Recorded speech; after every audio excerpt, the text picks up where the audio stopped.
Ride. Overnight. Yeah, Yeah, we we stayed stayed Joe about Friday and this, Saturday night. like abandoned surplus property. Parker's and all Island that. or Superior. And then you told me to call somebody and I forget. And went for But ride and what's on the agenda? smoke was so It's a bad. car. I was Sorry, so what gone property this is? because Yeah, now it says, It's a car. Oh, it's a car? Like, repos and whatnot. Oh, yeah, we got lots of those? Not a I lot. feel it in my Doesn't chest. happen very often. We used to, we don't get a lot anymore. This Wow. is basically abandoned property because the owner hasn't picked it up in 5 years. Yeah. 5 years. 5 years. Well, you lost a lot of money, it depreciated. So this will get sold like we sell all of our stuff on. Come on. What it's called? Okay. That day was- Supreme Court ruled on that, I saw it, but then they took it back. Warm this week. That was a mess. Not That's how we hot. sell it. It's an open bid process. I We wore keep it my open. jacket all day long, so that's Gotta go to the unusual website. for me. Gotta go to the Correct. website. Yep. This, because it was so smoky, the sun wasn't.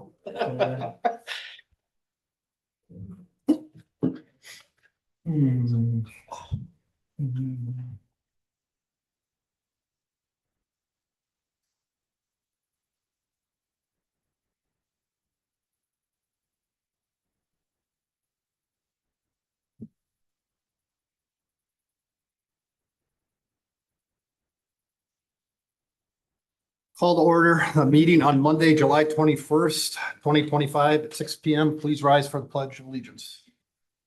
Pledge Allegiance to the flag of the United States of America and to the republic for which it stands, one nation, under God, indivisible, with liberty and justice for all.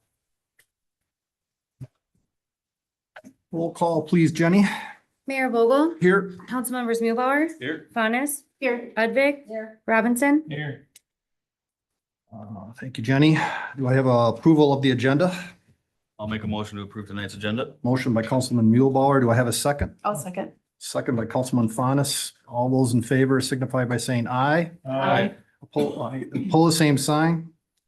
Agenda passes on to the consent agenda. Do I have a motion for the consent agenda? Make the motion, Mayor. Motion by Councilman Robinson. Do I have a second? I'll second. Second by Councilman Udvig. Any discussion? Anybody? Okay, seeing, it's checking up on me. Seeing none, all those in favor signify by saying aye. Pull the same sign. Consent agenda passes on to meeting open to the public. Anybody here wish to speak tonight? Come on forward to the podium, please, and just state your name and address for us. Yes, my name is Paul Cook. I believe there is an item on the agenda, but yes, no, there is. Okay. Correct. I don't know if I need to say anything then, or, I mean, it's gonna be coming up here under, where is it here? 9A. 9A. Nine, under new business. okay. I'll allow you to speak then, so if you want to wait That for would be that, fine, then I don't need to say anything. sounds good. All right. Come forward, state your name and address. Brian Lawrence, 12147 293rd Avenue, Northwest, Princeton, Minnesota. I have the honor and privilege to serve as your state representative. Just wanted to stop by tonight to say hello, see if there's any questions that may arise throughout this evening. I'm happy to answer them, but just literally wanted to come and sit in and hear a few of the things that are going on in St. Francis at this moment. So, Appreciate it. Thank Yeah, you. Anybody? thanks. You think for a Very representative? nice to see you here. though. Thank you for coming. Absolutely. glad to be here. Appreciate that. And I appreciate all the work you're doing for us on the Highway 47 project too. Well, we didn't get as far as we wanted, but we're going to continue to walk down that path. So, Looking forward to continue working with you on Yeah. that. So me as well. Thank you. thank you. Thank you. Anybody else? Okay, seeing none, on to the public hearing for the capital improvement plan. Darcy. Mayor and council, before you tonight is the capital improvement plan for 2026 to 2030. Once a year, we have to update this plan. And then you guys have to have a hearing on it and subsequently adopt this plan, and then it will be used in the budgeting purposes. You do have to adopt it by August 15th per the charter. The plan covers capital equipment, building, street, parks, and then the enterprise funds. The capital equipment fund includes all equipment for admin, police, fire, and public works. That fund has a levy for 2026 scheduled of $410,000 and transfers of $40,000, which is split evenly between water and sewer because we have some joint equipment that the public works uses. The building fund covers the large maintenance costs on the police public works building and then this building as we move forward, say a roof or whatever would need to be replaced at some point. And that has 50,000 going into it. The street fund, which we set up several years ago, covers all the street improvements and but not the water and sewer. Those are covered by the enterprise funds. That has a levy this year in 26 proposed at $720,000. We've been able to cash flow all of our street improvements. We haven't had to sell a bond. And finally, the park fund has a levy next year of $250,000 for all the park improvements. So I would ask the mayor to open the public hearing and then we can allow public comment and then afterwards I can answer questions. Okay, do I have to just make something formal on it? Open the meeting for public discussion for the capital improvement project, opening the meeting here at 6:05 PM. Discussion? Anybody come forward, state your name, address?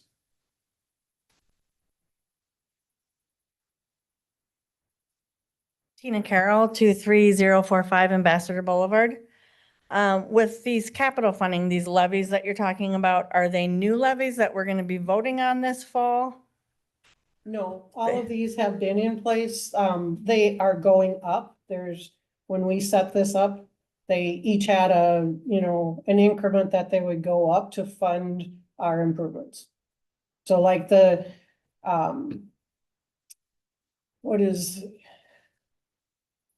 I think it's like 50,000, it's going up a year for the capital equipment. I'd have to look at the form and then, I think the streets goes up 120 a year. So that's already figured into our taxes. Yes, at a lower amount for 25, there is an increase, but yes. Okay, thank you. I think the levies you're thinking about you vote on too are typically with the school. And when the taxes go up here at the city, it's always called a levy. So there's some levies you vote on, some you don't. So So we're not allowed to vote on city levies? it's just most of the time you don't unless it's a referendum, so. Okay, I'm just not sure how that works, so thank Yep. you. Anybody else? How about council? Anybody for Darcy? Yep. Sorry, I'd ask you to close the public Okay. hearing if there's no more public Sounds good. input and then we can just. Sounds good. Thanks. Closing the public hearing at 6:06 PM. Councilman I have nothing at the moment. Amy? Do we vote on this tonight or do we talk more about this in the session next week as well? We normally would approve it right after the hearing, but it's up to you guys to decide when you want to approve it. I mean, you just have to have it approved before August 15th. Oh, okay. And I'll just add to that, it would be by motion. If council wants to continue to discuss, we can continue and do that. But if council wants to approve, it would be by motion. Okay. Thanks, Dave. Anything else, Amy? I don't. Sarah? Kevin? I have nothing, sir. Nor do I only had one real question for Darcy and I understand it better.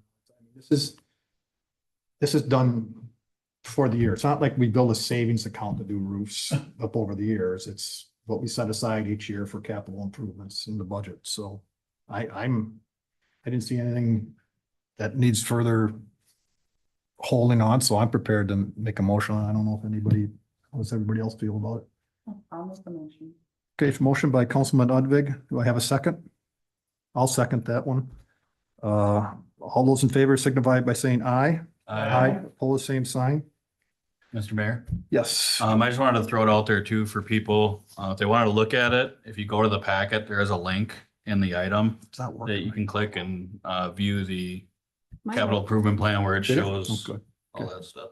Mine wasn't working right now, but Amy's is, so Mine worked. it's Mine did up. too. All right. Thanks for pointing that out, Jill. Yep. Okay, on to old business. These are second readings on both of these. So on zoning code amendment, accessory structure size, second reading, ordinance 347, modifying section 106804, accessory structure in the city code. Resolution 2025-34, authorizing the summary publication of ordinance 347. Do I have a motion on that one? Make a motion, Mayor. Motion by Councilman Robinson. Do I have a second? I'll second that one. Roll call, please, Jenny. Mayor Vogel, Aye. council members Robinson, Aye. Udvig, Aye. Faunus, Aye. Mulebauer, Aye. That's passed. On to the stormwater pollution prevention plan for, I'm sorry. And we've got a, Resolution. resolution. All right, Publication. sorry about that. And that's just, we don't need roll call on that one. Correct. That's Okay. just by motion.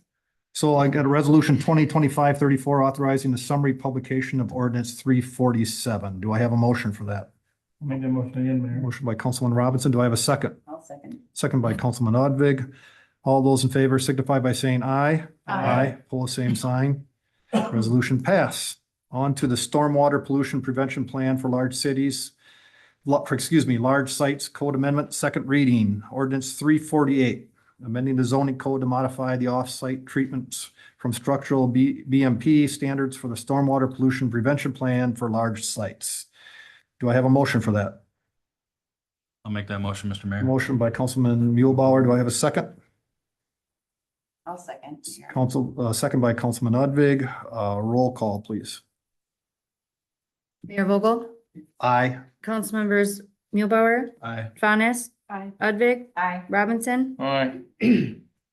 Ordinance passes. On to the resolution 2025-35 authorizing summary publication of ordinance 348. Do I have a resolution, a motion for that? I'll make the motion to approve, Mr. Mayor. Motion by Councilman Mulebauer. Do I have a second? I'll second. Second by Councilman Faunus. All those in favor signify by saying aye. Aye. Opposed, same sign. Resolution passes. On to new business code enforcement extension request. That you, Kate? So Mayor and Council, before you tonight is a code extension. As you know, the city code allows staff up to a certain point to allow these extensions or to work with the general public on their properties. And then once it hits a point, it does need to go to council for a further extension or extension greater than 30 days. So this property, you can see in the history, has been before you before. They are making progress, but there are still items that need to be addressed. The individual is here tonight with us, so there's definitely room for questions if you would like to ask him any questions. What is being asked is an extension request to the September 15th deadline. And then at that time, it would fall back into code enforcement. I'm happy to answer any questions. We got questions for Kate on this one?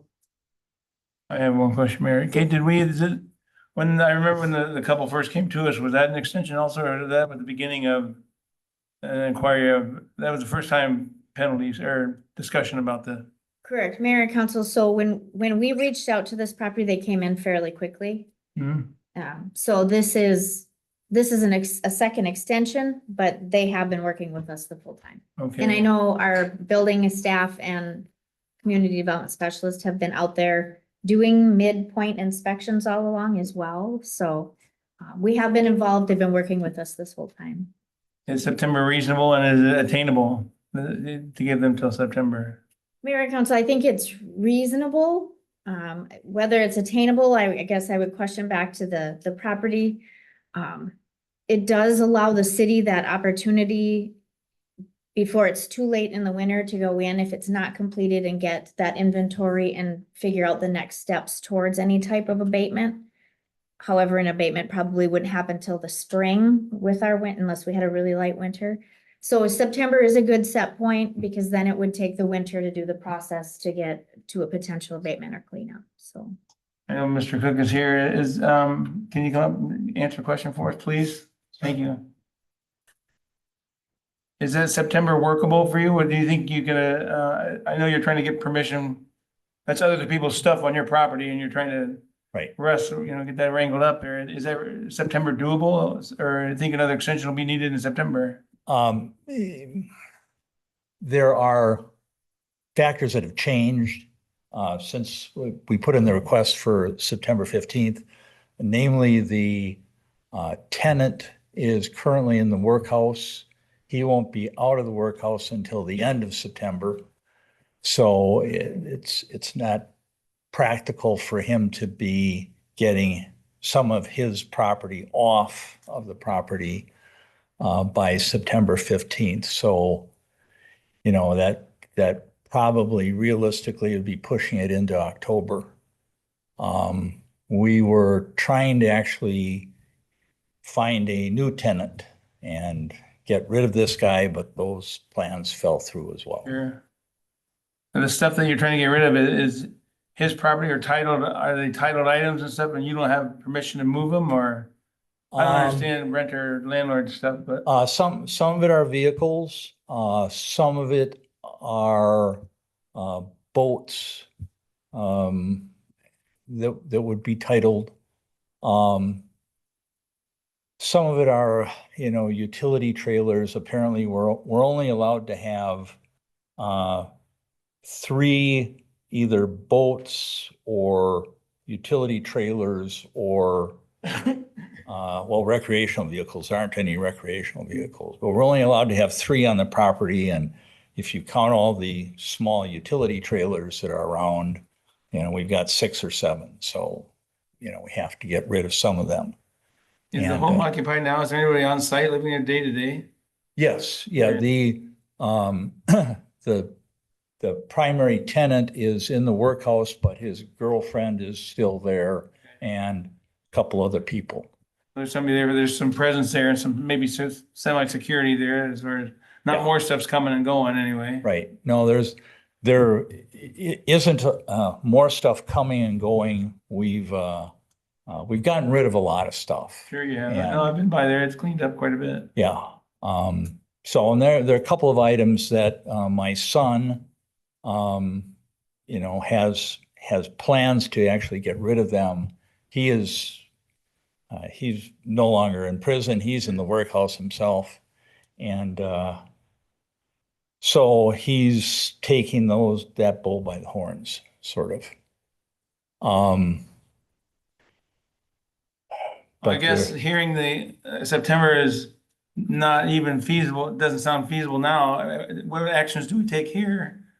I mean, if we're gonna be talking about this again in September, why wait till September to talk about what's really in front of us? So here, I don't know where to take it from here, but I'm not sure. I'm not taking, I'm just broadening our discussion. Yep. Points. Better now than never. Mayor and council has discretion on this. If council wants to push that out a little bit farther, you can certainly make that in the motion and give us a date if it's October 15th. But at some point, I think that staff would be coming back to you, and if we needed to go through the process, we would certainly go through the process, but there is a little bit of flexibility per council's discretion on that. And councils have in the past worked with property owners to get the job done in a time frame that works. So the last thing I want to do is push this out, but I'm going to just ask a general question. If we said November 1st, because here's where I'm at. I was talking with Kate prior to the meeting about this. I know you're making progress and I appreciate your responsiveness and all this, so that's good. But it reaches a certain point where we got a lot of city staff at time and effort being extended, and I don't want to extend it out a whole lot further. So okay, I'm willing to live with something like November 1st if the rest of the council is in agreement. But I'm just saying that would be it for me. I wouldn't be granted any extensions at that point. So that's fine with me. That's entirely reasonable. And yeah. One more question, Mayor. Go ahead. With that timeline acceptable, the individual who needs assistance that has his property there, do you think that'll work? If his attendance is in place at the end of September and you have the entire month of October, can that stuff all get done? And is he willing to cooperate that you know of? I thought he was willing to cooperate up until the last day that he didn't cooperate in this previous inspection. So, you know, and in all fairness to him, he's, you know, I would give him a grade of 80%. He did well, B+, but there were several items that, you know, were total failures, and, you know, just haven't really had a conversation with him about why. But, you know, I mean, at some point, I don't care, you know, we will just have it hauled off.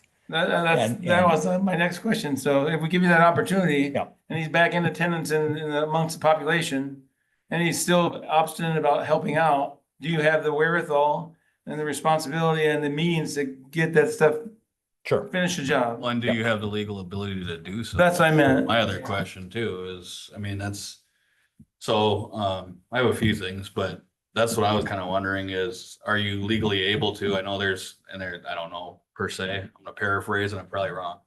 But I know after you evict somebody, you have to hang on to their stuff for a certain number of days, I think it's like 60 or 90 days. But if they're not evicted, then I don't know how that works. And there's a lot of other things that are factored into it.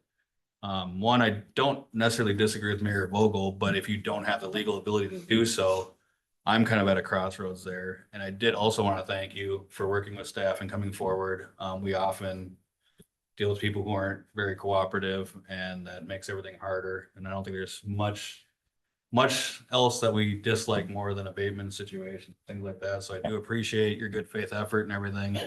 But I'm kind of curious about that as far as legalities of his ability to do what he needs to do to comply in that rental situation. Mayor and council, I would say that that is a private issue between them. And then the city's issue is separate. And that's how that works. I'd hate to penalize somebody for putting the good faith effort forward, although it's kind of, I mean, it's a rock and a hard place for me in this. For clarification, I don't want to penalize. Right. That's not my goal. My Right. goal is, but I want to To start remedy the recovering. situation. I want to start recovering costs if Right. we're going to spend more city resources on it. That's what I'm talking. I don't disagree with that. I mean, that's where I was curious. I just wonder what position you're actually in or your ability. I mean, having it hauled off is one thing, I guess, then you'd have to deal with the other private party as far as legalities if they felt they were wrong, I suppose. But okay. Yeah. Mayor and Well- council, that's a fair statement. Council Bergman. Okay. So I would agree with you as far as November 1st, I think is doable. Good. You have to have a resolution on it. Ken? It would be a motion to approve the extension request for the code compliance until November 1st of 2025. And I will make that motion, Mr. Mayor. Thank you, Councilman Mulebauer. Do I have a second? I'll second, Mayor. Second by Councilman Robinson. All those in favor signify by saying aye. Aye. Pull the same sign. November 1st, sir. Thank you. Thank you very much. Good Thank luck, Godspeed. At this point, we've got the meeting open to the public again. If somebody would like to come forward, just state your name and address. Anybody? Seeing nobody, we're on to reports. Todd. Mayor Council, before you is the second quarter report for the police department. And this report gives you an overview of the police department activity during the second quarter of this year. It's been an active spring and early summer with about a 6% increase in generated incidents over the first quarter of this year, and approximately a 21% increase over this time last year. And this includes Group A offenses, Group B offenses, and traffic stops. And we had a total of 2,065 incidents during the quarter. Officers performed 785 traffic stops during the quarter and issued 227 citations, and most of those were traffic related. Officers also participated in numerous TZD events during the quarter. They focused on seatbelt, speed, and impaired driving enforcement. And just yet another reminder that all of the TZD hours worked by all of our officers during these initiatives are fully reimbursed through the Minnesota Department of Public Safety and the TZD initiative. Officers and staff were very active with various types of trainings during the second quarter, completing 148 hours of training in many areas, and I'll list most of them here, including use of force, firearm certificate qualification, first aid CPR, emergency medical responder, SFST or standardized field sobriety test training, munitions instructor, crisis response, conflict management, autism, and cultural diversity. Those are the main ones. We did have 2 officers also that completed a multi-day training to become department field training officers as well. So that'll be a good addition. Hopefully we won't need them anytime soon. And as always, the quarter was busy with efforts to connect with the community, including events such as the 5th Annual Citizens Academy, the 9th Annual Bike Rodeo, and our dog clinic in May. We have a lot more events to go throughout the remainder of the year, including, of course, National Night Out in August, Calling with a Cop in August, and our Drug Take Back Day in October, and of course, Santa at the end of the year in December. So that's an overview of the police department activity for the quarter, and I can answer any questions if there are any. Thank you, Todd. Kevin? Very good report, by the way. Always enjoy reading it. Have you guys not done the Friday updates? You used to do some Facebook posting lately. I haven't seen that as of late. I think it's beneficial. Yeah, so the way that works, I usually take a lot of the information that we generate for the off-week memos, and we'll revise it a little bit for the public. Sure.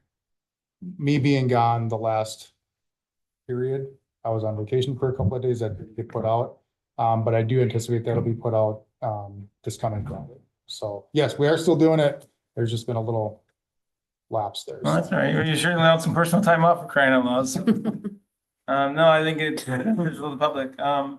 Also, can you answer anything to the 6% increase over last year, or any of the percentages going up to account for anything? I think the 6% increase just over the first quarter this year just comes with, you know, summer, spring and things like that. The 21% increase over last year, you know, without looking at every single field, I don't have a perfect answer for that. I know in the spring, we did our house checks and business checks really picked up. We had a lot of requests to do them checks daily.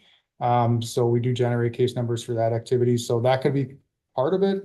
I know our traffic enforcement numbers also went up, our traffic stop numbers and things like that. So that contributed to it as well. But there's several different fields that probably contributed to that increase over last year, at 21%. Okay, and still again, 700 stops and 200 citations. Education rather than enforcement, education rather than instruction rather than, what am I trying to say? Education over enforcement anyway. That's education over. Oh, I'm losing it. Anyway, it's a very good report. I appreciate it. Yeah. Sarah? Yes, a good report.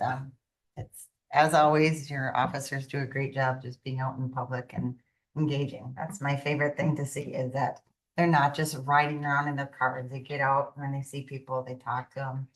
I can't stress how important that is and how that builds such a great community. Okay, and for continuing to do that. Thanks, Sarah. Amy? I don't have anything. Joe? Just thank you for everything you've done. I haven't had the pleasure to be at a lot of the events that we usually try to get to. But it looks like a lot of them have been successful, so I do appreciate that. Continue to do what you do, and send our appreciation to staff. Thank you. Thanks, Joe.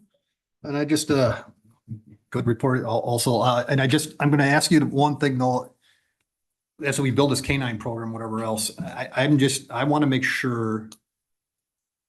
I think St. Francis is building, and I'm going to be addressing the same thing with Chief Schmidt here, but I think we're building something really good here. I think we've got a really good fire department and police department. And what I'm concerned about is I don't want other cities to sit back a little bit and rely on us for mutual aid type of situations.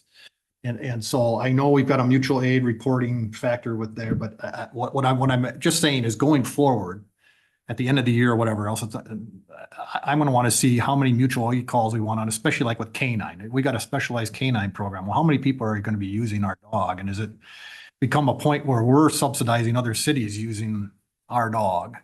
So I guess all I'm asking is that we have a tracking in place for those mutual aid situations where we know how many man hours were spent and where they went out. And I think we can track that in a similar way we track our UAV deployments. We do track every single deployment, whether it's training or an assist to another agency or just our own city. And we can have a spreadsheet and track the K-9 activity the same way. So it shouldn't be an issue. Thank you. Just a clarification on that too, Mr. Mayor, then are we going to track how much help we get from others as well. Oh, I think that's fair to say, yes. And then do Absolutely. we want it separate by each city or who helps and who, does that matter? I mean, is it, I'm just curious. Well, I know I know in the fire report, we'll be seeing it, it says what city it was. Right. I don't know how the, Probably mostly I don't know. sheriff, I'm sure with Todd. Large percentage of that is gonna be the sheriff's office, and vice versa, goes both ways. We're surrounded by the sheriff's office, so they are the ones that we would most likely be deploying our K-9 or UAV to go assist, and the same with them, so. don't misunderstand me. I'm not against mutual aid. I am. I just don't want to see another city having just the facade of a police or fire department and relying on us to come to all their calls at our taxpayer. And there's mutual aid requirements that we have to meet too, and we've discussed this. So all the officers are aware of the requirements when they leave our city, and when they should be leaving our city, and our handlers are gonna be no difference. Perfect. Thank you. And I've had a few individuals always question me about when we're giving mutual aid and we're, we're paying for other cities' services and it's like, we do get help too. So that's why I say you want to be fair and look at that ratio. So, It's a fair statement. I agree. Anybody other questions for police? Thank you, Todd. Dave? Mayor and council for review is the monthly report for the month of June for the fire department. For the month of June, we had 85 total incidents with a 4-minute and 56-second average en route time and a 9-minute and 10-second average on scene time. The graph below is how we categorize our calls post incident, and the bottom graph is the distribution between station, all call, duty officer, etc. Followed by the second page, the dispatcher coding is that graph on that page. And again, the distribution between fire and EMS in the graph. We are, much like the police department, experiencing a 13.28% increase on run volume year over year. And we averaged 2.83 calls for service during the month per day. Our incident count by hour, our 3 o'clock hour was the busiest hour of the day for the month of June. And Tuesdays were our busiest day of the week for the month of June. Average firefighters responding by day, Tuesday or Mondays was our busiest day. We had 6.9 firefighters responding on average on Mondays. And the most amount of firefighters returning for calls again remains that 4 to 5 o'clock hour when people are coming to work and before they're even starting up. We had 32 fire incidents on the month, 53 EMS incidents, and our average on scene time per call for the month was 23 minutes and 29 seconds, which is down pretty significantly from the previous month. We did report $500 in loss from fire on the month. That was, it was in the off-week memo a few weeks ago. There were some golfers on the golf course that noticed a small fire at the deck. Initiated 911 and actually assisted in extinguishing the fire. So sometimes timing works out really well for us. We did give 4 mutual aids on the month. We received 0 mutual aids on the month. 3 of those were to Now Then, 1 was to East Bethel. And with that, I'd be happy to answer any questions you may have. Just gonna start by continuing the conversation. Yeah, of course. So when you should have the mutual aid stuff, is there a way of breaking that down to number of men and number of hours, man hours spent? Yes, we'd have to pull each one of those Okay. calls out individually and run a report. So the way that it's set up right now, I can tell you time that we're on scene. I can show you a heat map of where we actually responded to within those cities. I can show you call types, but the aggregate number of firefighters responding, I would have to go another layer deep and probably pull those out individually. I can get you an average, but for each call, I'd have to go in individually and mark those. So yeah, I'm just, again, it's going forward. I don't know if there's a way to mark it because I'm just looking at end of the year. I'd like to see that. I'm not Yep. asking for it now or anything like that, but I'd like to see the breakdown. And I could pull any timeline. So if you even wanted to see quarterly updates to track it, I could show you the amount of times we've been to different cities and the amount of times that they've been to us. So much like our graph that says where we're going, when we receive mutual aid, we also see where it's coming from. So we get to see that both ways. Perfect. Thank you. You're welcome. Thanks for the report too. Joe? I don't have any questions. Again, thank you for your service and pass it on to the staff. Thanks, sir. Amy? I don't have anything. Sarah? I have nothing either, just have it right here. Kevin? On that same note for mutual aid, we also, didn't we, in the last month or so, we got invited to, with Oak Grove to take a part in a structure fire practice on their turf? Correct. And we're also doing another joint training with Oak Grove on specifically our steep banks along the river. So kind of, we'll call it low angle rescue training. Nice. So we do joint training opportunities Not as much as we used to, but we're also gonna do another joint training burn with Nowthen this fall, so. Just the fact that there's some.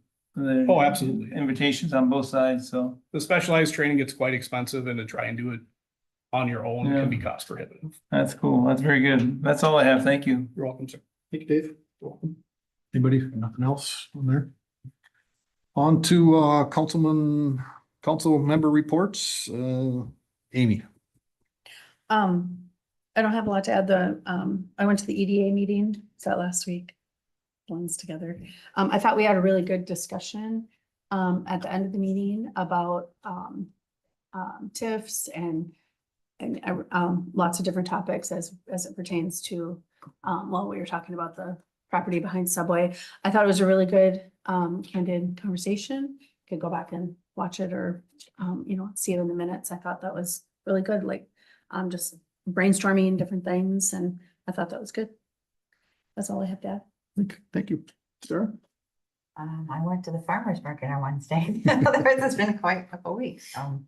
It's good to see. It was kind of finishing up raining, so there wasn't a whole lot there this week either. But I think in the next couple weeks we're gonna see our vendors expanding. So I'm excited to continue to see it grow.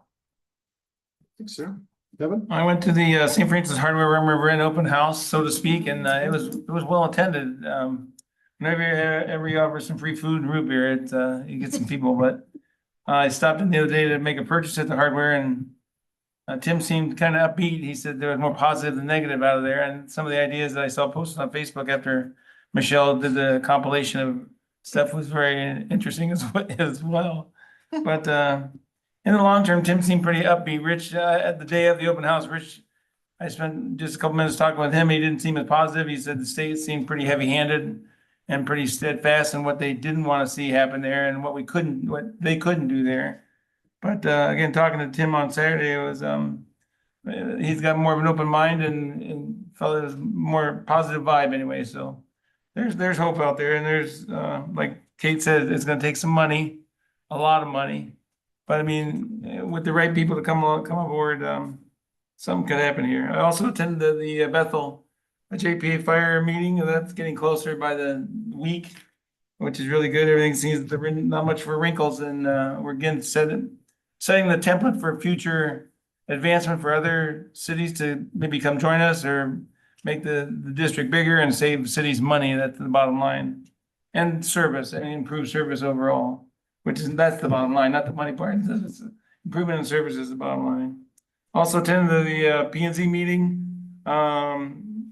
It was interesting to see some new people there, some local residents that are in that area. We're talking about the 125 acres north of town. They were a little concerned that 300 living units coming in, Well, we all seem to forget, and as myself included, being liaison, this has been going on for 2 years plus. So it was a dormant project. And now people are got pitchforks and torches, kinda, but it's like, this is nothing new, folks. It's just been quiet, and the economy has been quiet. So there was kind of a re-education for, I think, on both sides of the table in the audience as well as here. So it's something positive. There's some new homes that could be built, some living spaces, and the people in the audience were concerned about DNR involvement and their own involvement as far as it's going to impede on my turf and what's going to take place. Yeah, 300 living units would be a good thing for the city sewer and water fund as well. So, but again, just the fact that it really hit home that it was a project that was talked about 2 years ago. There was some murmuring and discussion, and again, the people that live nearby. But again, it never died. It just was in sleeping mode, and now it has some promise again. So. Things change, the neighborhoods change, environment changes. That's what cities do. If you don't do that, then you fall behind. You can't afford some of the things that you need to as wages increase and expenses increase. So it's an important thing. Also popped in on Recycle Day and talked to Paul a little bit here this afternoon when I came in, and kind of a quiet turnout for Recycle Day and gloomy weather, but maybe spring and fall is better overall. It seems to be a lot of hustle and bustle then. So. That's all I have. Thank you. Thanks, Kevin. Jill? I attended the EDA meeting as well. And other than that, I was kind of working with Parrish as far as working with the salt situation and doing some testing with him. I have an older softener at home, so he took some readings of what I had and then adding salt and setting it to different settings and whatnot and testing it. So the goal with that is to lower the salt going to the plant, something the state is looking at. And hopefully we can get that information out to the people and the people are going to be accepting of it, or, we don't have that I'll use what I want attitude. The reason being is if we don't lower our salt going to the plant, the other options are not great and could be very costly. So obviously we need people's participation when it comes to that. I'm sure there's going to be more information coming forward here over time. So please pay attention to that, and hopefully we can all work together to save us all some money. Thanks, Joe. I also attended the Rum River event. I can't thank them enough for putting events like that on. It's fantastic. If nothing else, it was just really nice community. And I know ideas and enthusiasm were shared there as well for it. And we'll see where it goes. They're maybe talking about doing another one, so we'll see. Sat in on the Chamber of Commerce on the 16th. I've sat in their meeting up here and very impressed by the amount of ideas. That's a very creative group. That's got a lot of great brainstorming, and it's primarily focused on Pioneer Days, but they've got a lot of other things going as well. And there's just a lot of very good brainstormers in the crowd. So it was a good meeting. I enjoyed that. St. Francis Fire and Bethel Fire attended with Kevin as well. And long story short is this next meeting, we're hoping that the JPA is written, that we have enough in it, then we can hand it to legal to have legal review it. And then obviously it's going to come back here at some point in time. But hopefully after the next meeting, we can pass it off to legal and get their weigh in on it. So we'll see how that goes. The biggest discussion item now isn't really so much the working agreement between St. Francis and Bethel. It's just the agreement written for other fire departments that want to join us.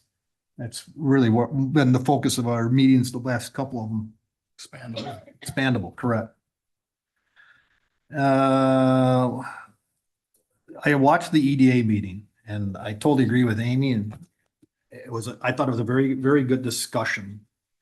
I just want to preface, I feel like I have to address some of the things that were said there. And I do think it was a very good discussion. I'm glad for it, and I do encourage people to watch it. I want to just start by saying I am not anti-development. If development wants to come to this city, I'm all for it. If we can remove red tape, if we can help you with zoning and code issues to get you in here, I welcome you with open arms. My struggle is simply when they come and look for taxpayer handouts. That's the bridge too far for me. And I stumbled on a really good post, and I actually want to read it because it just kind of summarizes how I feel about it's from a Jeff Siegler, a Revitalize or Die. Let's cut to it. Bigger is not better. It's just bigger. And chasing growth for growth's sake, that's not a strategy. That's a sugar rush in policy form. Quick hit, long crash. Recently, while working in a community, someone asked the golden question: should cities focus on growing their populations, jobs, and development? Absolutely not. That's the most common, most misguided approach in the playbook. It sounds bold, it sounds visionary, but it's lazy because not all growth is good growth. Think of it like this. If I told you that you personally needed to grow, what would you picture? Adding muscle, getting healthier, gaining strength, or just putting on weight? Because if it's just about numbers, you could sit on the couch eating gas station nachos and drinking Miller Lite. You'd grow, but you wouldn't be better. Same goes for our cities. Sprawl isn't strength. More strip malls doesn't build resilience. A dozen new fast food joints doesn't make your town self-reliant. It just makes it easier to get a cheap burger. Growth should be the byproduct of getting better, not the goal itself. If your town becomes more beautiful, more walkable, more connected, more locally focused, guess what? People will notice. They'll visit. Some will stay. That is healthy growth, but it starts with improvement. We've got to stop measuring success in square footage and traffic counts. Start measuring it in dignity, joy, pride, and resilience. Does this new project make your town stronger, more self-sufficient, more livable? Ask that every time, because bad growth is easy, good growth is earned. It's time we stop chasing size and start building substance. Better beats bigger every single time. I couldn't put it any better. And I just feel that going forward here, we're going to be working on the St. Francis Forward Plan over the next couple of years. And it's just my belief that should be our focus, good growth, not just growth for numbers, just not more people or more traffic counts. It's what are we really trying to accomplish here? So I really think we need to look at that, and I'm looking forward to the discussions like the EDA had. I think that was a great starting discussion, and I'm looking forward to those discussions as we move forward. So just wanted to put that out there. I don't disagree with that article, but I think we see it two different ways. Who was that author, Mary, may I ask? The author was a Jeff Siegler. I could give you more information on that. Thank you. That's the author of it. He's got a lot of other material out there as well. And lastly, I just want to end up with National Night Out. I know the city has on August 5th from 5 to 7 p.m. I know I want to attend. Kate, do we want to start like a sign-up sheet for a couple hours for each person kind of a thing? They usually or- just post it. And then by Just post posting, it that we anybody could can all be be there whenever. Okay, so, Correct. So we will post it so all of you can attend. okay, perfect. If you would like to Perfect. stand with one of the departments or interact with departments, you're more than welcome. A lot of times council's wandering, just meeting and greeting. Okay. So I don't know. I plan on attending Yep, and I will. soon. Yep. Sarah, Kevin, Yep. Amy, I don't know if you're gonna be around, but if you are, I'm guessing you'll be there, so. If I'm here, I will. Okay. Anything else? Do I have a motion to adjourn? I'll make that motion, Mr. Mayor. Councilman Mulebauer, do I have a second? Second. Second by Councilman Oddig. All those in favor signify by saying aye. Aye. Pull the same sign. Meeting adjourned at 6:40.